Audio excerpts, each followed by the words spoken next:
get used to this gluten-free cooking yet. Okay, now, since we have the oven on already, we're just going to take a short break while we stir, and then we will get right back to you before we pour everything into the pans. So this might be a good time for you to just pause the tape and rewind and go through slowly and make sure that you did everything that Betty and I did here today. Hi everyone, we're back. I hope you got a chance to look over your recipe and make sure you have everything. So as Annie finishes stirring, we're going to get ready to put our cake batter into our 9-inch rounds. Okay, I think we're all set. Yep, and then we'll work on the frosting together while this is baking in the oven. Okay. Let's take a taste of that. Let's see how that tastes. That is going to be a delicious cake. Oh my goodness, Betty. It will be delicious. I can taste that espresso powder. The flavor is just unbelievable. Yep, the flavor. It's the thing that separates it from all chocolate cakes, any other. So, we are going to use a different spoon since we touched that one. And now we're going to pour about half of our batter in here. So you want the rounds to be about half full. Now, where did you buy these, Betty? Home Goods? I don't actually know. I think, we've had them in the house a while. But you can get these even at a grocery store. These would make great shower gifts. They would. They would. Be a great shower gift. You can also make this cake a bundt cake if you want, if you have a bundt pan. Or whatever shape, if you have 8-inch rounds. Basically, the only difference would be the cooking time. So you want to put it in for about 20 minutes, then see how it comes out from there. If you put a toothpick in the middle and see if it works. My favorite thing to do is to just lick this bowl clean. All right, seems we have a phone call, and our cameraman will grab that. So we're just gonna pause for one more. Okay. Maybe our manager got that upstairs. So, scrape that clean. Okay. Place that to the side. It looks like they're about even. They're not even halfway full. They're more of a quarter full, but they will rise as they bake, and we're going to make a double layer with frosting in between. So, sounds good, huh? It's going to be delicious. Okay, so now we're going to place these side by side in the oven for 25 minutes, and then we'll test it. We might have to put it in for a couple more. Okay. Okay. Right.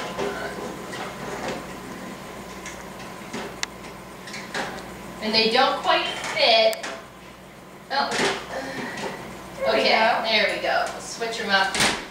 Put that on for 25 minutes. Okay. Now what next? Now we're going to start the frosting.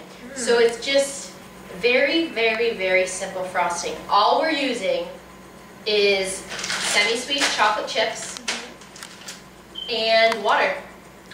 And that makes frosting? That's it.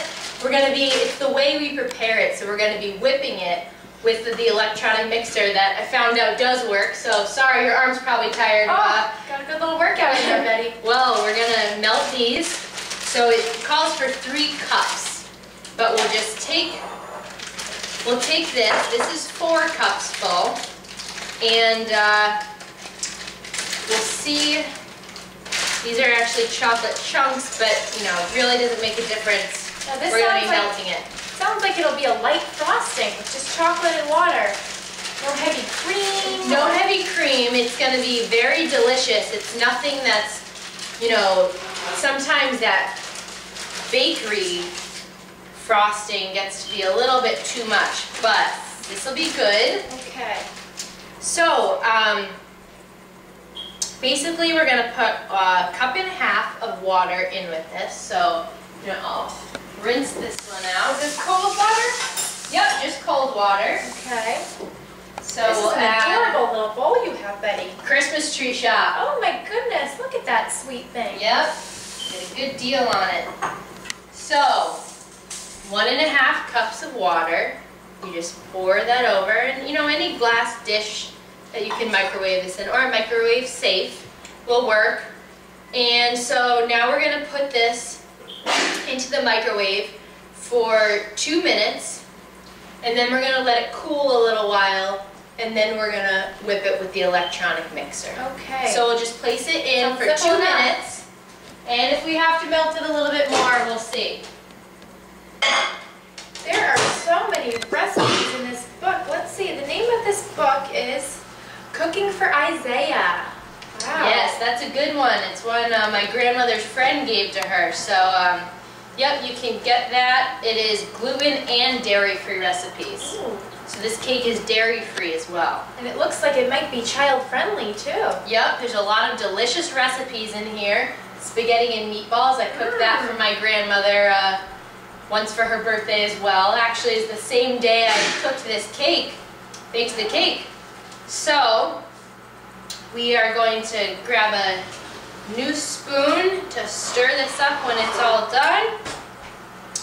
And when the cakes are done, we'll have, we'll wait a while till they cool off, and then we'll have this delicious chocolate frosting to smooth over it. Can't wait. Make it double layer, and we also have, I think it's just in my baking cabinet here.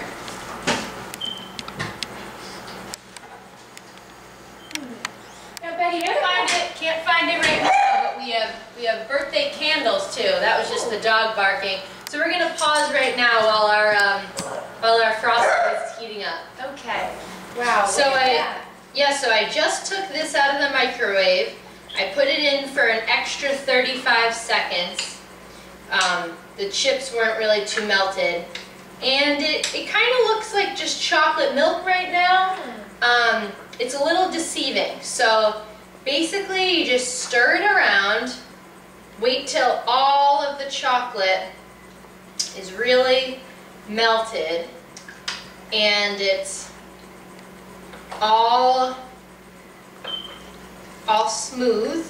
Now, is there a difference between using those chocolate chunks you just used and the chips?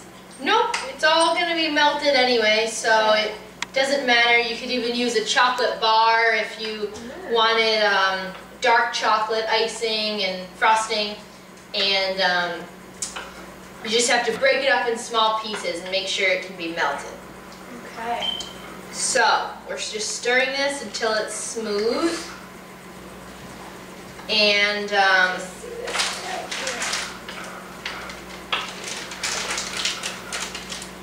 I don't see the gluten-free label on here. Is that bad? nope, just chocolate chips are gluten-free, so Okay. So it takes a little researching to really know your way around the store. You definitely have a lot of research to do. I do. I can tell, I mean, you just found out, but I can tell you, you're new at this, and it takes a while before you really, really understand what, what's gluten-free and what's not. I do. I have a lot of questions. So now that this is smooth, we're going to let it cool till room temperature, and then we're going to get back to the kitchen, and we'll show you how to whip it to make it frosting. We're just going to let it cool, and this is a good time. Maybe look over, make sure you have everything, or make a phone call, watch part of a TV show, and we'll come back when this is all room temperature. Okay. Okay, so Annie and I had melted the chocolate chips in the water in the microwave and let that sit till room temperature. And then I used this electric mixer and mixed it. It took about 12 minutes, and we have this beautiful frosting right here. Okay, so look how rich that is. Delicious frosting, and this is what we're going to use on our cake. So our cakes are all done. Two, look how perfectly they came out. Unhook the walls of the cake rounds, and you can flip that one on first. Okay, you know what? I think I'll let you do this one, Betty. Okay, so we flip it on here, and then we peel away the bottom. Oh my! It looks. Beautiful. Okay. So that's one layer. So then we leave that there because we have to frost this. And get another spoon and we can frost this one together. This looks fun. Now what if we add some Oreo cookies to the topping? Can we do that? We could not do that because the Oreos are not gluten-free. Oh, I could do that, but not. Nope. So you've got some researching to do. You want to stay away from your cookies? the biscuit cookies. Yep. Okay. And yeah, we're gonna frost this. We won't really worry too much about the sides because we can always touch up on that after. So this looks good for an inner layer. Creamy. I'm so shocked at how creamy this came out with just water and chocolate. Now we're gonna flip this next piece. Betty and I made sure to wash our hands before this next segment. I know you saw us licking the spoon there.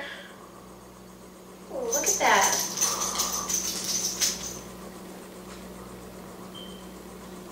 No big deal, just Fixing a couple pieces, but we're gonna cover it up with the frosting. So just pour it on because otherwise it might pick up some of the cake with it.